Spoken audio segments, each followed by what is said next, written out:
25 কোটি টাকার কাছে বিক্রি হয়ে গেল আয়ারল্যান্ড ক্রিকেট বোর্ড।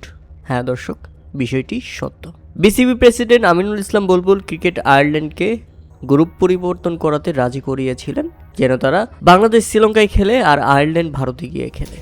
কিন্তু বিসিবি হতে গতকাল মিটিংয়ে এই সমাধানটা জানতে পেরে ভারত আইসিসিকে দিয়ে আয়ারল্যান্ডকে একটা প্রস্তাব দিয়েছে, যেখানে ভারত আয়ারল্যান্ডের সাথে 2টা বাড়তি ম্যাচ খেলবে বিশ্বকাপের পর, যার সম্পূর্ণ টিভি রাইটস এবং বিজ্ঞাপনের অন্যান্য সত্ত্ব পুরো টাকা পাবে আয়ারল্যান্ড, যার মূল্য প্রায় $2 মিলিয়ন, যা বাংলাদেশি টাকায় প্রায় 25 কোটি টাকা।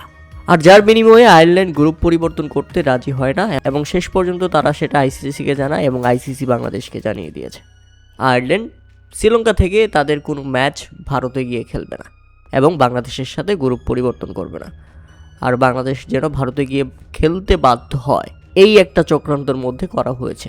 এবং গত কয়েকদিনে নমনীয় থাকা আয়ারল্যান্ড ক্রিকেট হঠাৎ পল্টি নিয়ে নিল, তারা গ্রুপ পরিবর্তন করতে রাজি হচ্ছে না, অথচ বাংলাদেশ আয়ারল্যান্ডকে এত পরিমাণ সাপোর্ট করে গেছে ক্রিকেটে, সেই রহস্য এবার উন্মোচিত হয়েছে।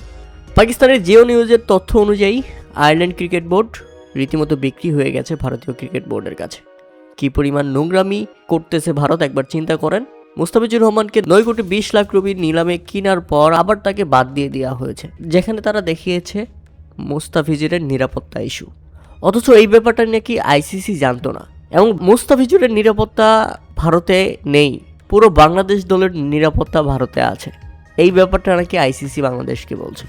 এরকম আইসিসি থাকার চেয়ে না থাকা অনেক ভালো, যেখানে কোনো যুক্তি নেই, সারাক্ষণ ভারতের দালালি, আজীবন ভারতের দালালি করে যাচ্ছে। আর ভারতের দালালি বলতে কি বলবো, আইসিসির যে চেয়ারম্যান জয় শাহ, তিনিই তো ভারতীয়।